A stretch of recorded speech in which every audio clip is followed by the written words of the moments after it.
قرآن نے اس مقصد کو یوں بیان کیا ہے، وما خلقت الجن والانس الا لیعبدون، کہ ہم دنیا میں بندہ بن کر رہیں، اور یہ بندگی بغیر علم کے انسان کو حاصل نہیں ہو سکتا کہ اللہ کی مرضیات کیا ہیں جان کر ہی کر سکتے ہیں، اور اللہ کی نامرضیات کیا ہیں ان سے بچ کر ہی یہ ممکن ہے، اور اس جاننے کا نام علم ہے۔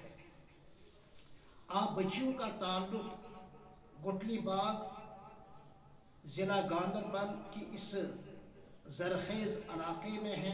مدرسے کا نام مفتاح العلوم چھانہار گٹلی باغ۔ آپ کی قسمت پر مجھے خود رشک آتا ہے، اور یقیناً قابل رشک ہیں آپ بچیاں، کس مادی دور میں، مادہ پرستی کے اس ماحول میں آپ نے دین کو ترجیح دی، آپ نے علم کو ترجیح دی، آپ نے شریعت کو ترجیح دی، آپ نے حیا اور شرم کو ترجیح دی، آپ نے پردہ اختیار کرنے کو ترجیح دی، آپ نے علم دین سیکھنے کو ترجیح دی۔ اس اعتبار سے آپ یقیناً بہت زیادہ قابل رشک ہیں، اور اگر اخلاص ہے تو مجھے لگتا ہے جنت کی حوریں بھی آپ کی قسمت پر رشک کرتی ہیں۔ جہاں چاروں طرف انسان صرف اپنے مفادات کے لیے کہتا ہے، اپنے مفادات کے لیے لکھتا ہے، اپنے مفادات کے لیے اٹھتا ہے، اپنے مفادات کے لیے اقدام کرتا ہے، وہاں اس گئے گزرے دور میں ملت کی چند بیٹیاں ایسی ہیں جو آخرت کے لیے دنیا کو چھوڑ دیتی ہیں، تو یقیناً آپ قابل رشک نہیں ہیں تو اور کیا ہے۔ بے دینی کے اس ماحول میں آپ دینداری کو ترجیح دیتے ہیں، آپ پھر قابل رشک نہیں ہیں تو اور کیا ہے۔ بے پردگی عام ہے، اور اپنے حسن اور جمال کا مظاہرہ کرنا یہ اس دور میں عورتوں کے لیے ایک عادت سی بن گئی ہے۔ آپ نے اس عادت بد کو ترک کر کے صحیح عادت کو اختیار کیا ہے اور پردے کے راستے کو اختیار کیا ہے، تو آپ کو ماشاءاللہ بہت ہی زیادہ قابل رشک ہے۔ تو اس خطبے کے پہلے جز میں اللہ تعالیٰ کی حمد و ثنا اور اپنے گناہوں پر ندامت کا اظہار کرتا ہے، اللہ کے ساتھ اپنی عقیدت کا اور اللہ کے ساتھ اپنی ابدیت کا اظہار کرتا ہے۔ یہ چیز ہمیں علم ہی دیتا ہے، اور یہ بہت بڑا سرمایہ ہے۔ سیکھا تو جاتا ہے کہ انسان بنے، سیکھا تو جاتا ہے کہ آدم آدمی بنے، آدمی کے اندر خدا پرستی، انسانیت دوستی اور آخرت پسندی کی جوہری صلاحیتیں پیدا ہوں، یہ علم ہی سے یہ چیزیں حاصل ہوتی ہیں۔ لہٰذا یہ آپ پر اللہ کا بڑا احسان ہے، اور آپ کو اللہ کا شکر کہنا چاہیے۔ تو اللہ تعالیٰ کے حمد و ثنا کا اعتراف اور اپنے گناہوں کا اظہار یہ بندگی ہے۔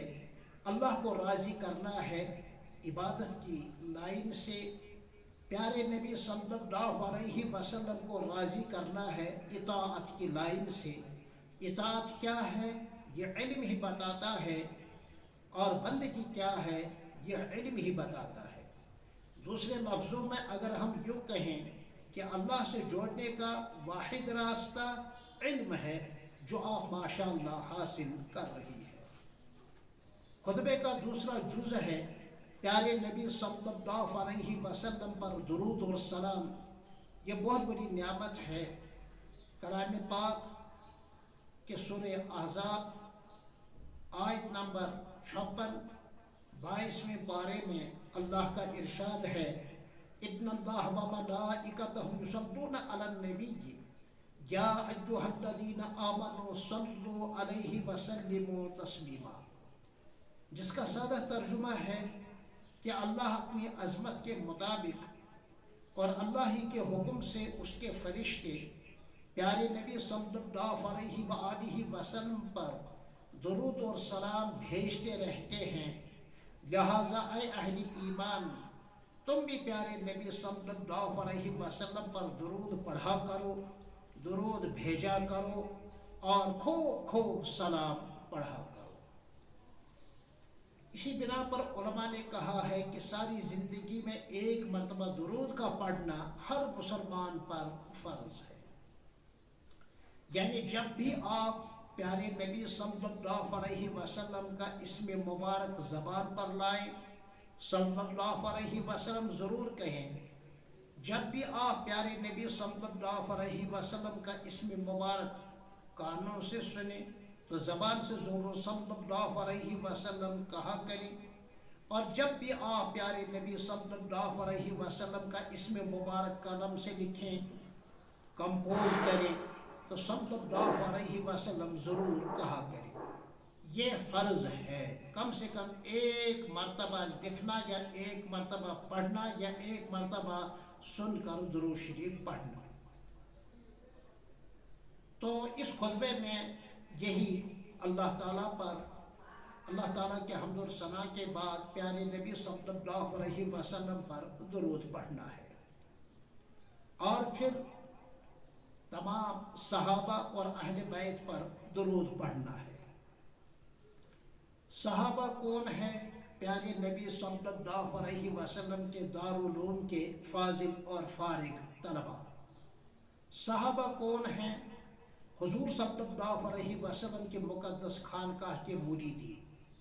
صحابہ کون ہیں؟ پیارے نبی صلی اللہ علیہ وسلم سے براہ راست فیض حاصل کرنے والی مقدس جماعت۔ ان کا بڑا مقام ہے، ان کا بڑا مرتبہ ہے۔ اور اہل بیت کون ہے؟ Family members of prophet Muhammad be peace upon him, یعنی پیارے نبی صلی اللہ علیہ وسلم کے گھر والے، جس میں سب سے پہلے ازواج مطہرات یعنی بیویاں آتی ہیں۔ حضرت خدیجہ ہے، حضرت عائشہ ہے، حضرت حفصہ ہے، حضرت جویریہ ہے، حضرت ام سلمہ ہے، حضرت ام حبیبہ ہے، حضرت سودا ہے، حضرت زینب بنت جہش ہے، حضرت زینب بنت خزیمہ ہے، حضرت حفصہ ہے، اور دوسری ازواج مطہرات یہ اہل بیت ہیں۔ اسی طرح اہل بیت میں حضرت علی ہے، حضرت فاطمہ ہیں، حضرت حسن ہیں اور حضرت حسین ہیں رضی اللہ تعالی عنہم اجمعین۔ اسی طرح اہل بیت میں وہ بھی شامل ہیں جو حضور صلی اللہ علیہ وسلم کے نکاح کی نسبت سے رشتہ دار ہیں۔ صدیق اکبر نے اپنی بیٹی دی عائشہ، فاروق اعظم نے اپنی بیٹی دی حفصہ، نبی اکرم صلی اللہ علیہ وسلم کو نکاح میں تو کیا رشتہ ہوا آپ خود ہی سوچیں۔ حضرت عائشہ صدیقہ رضی اللہ تعالی، حضرت عثمان غنی رضی اللہ تعالی عنہ کو اپنی دو بیٹیاں نکاح میں دیں تو کیا رشتہ ہوا، اور حضرت علی کے نکاح میں حضرت فاطمہ تھی تو رشتہ کیسا ہے؟ تو یہ صدیق اکبر، فاروق اعظم، عثمان غنی، علی مرتضیٰ بھی اہل بیت میں سے ہے۔ حضرت ابو سفیان رضی اللہ تعالیٰ عنہ کی بیٹی یعنی حضرت امیر معاویہ رضی اللہ تعالیٰ عنہ کی بہن حضرت ام حبیبہ ہماری ماں ہے، یعنی زوج محترمہ ہے حضور صلی اللہ علیہ وسلم کی۔ اور اللہ تعالیٰ نے پیارے نبی صلی اللہ علیہ وسلم کی ازواج کو امت کی مائیں بتلائی ہیں، وَأَزْوَاجُهُ أُمَّهَاتُهُ، تو یہ اہل بیت ہے۔ تو درود اور سلام پیارے نبی صلی اللہ علیہ وسلم پر اور آپ کے پاک باز صحابہ پر اور آپ کے پاک باز اہل بیت پر۔ یہ میں نے خطبے کے حوالے سے مختصر سی بات کی۔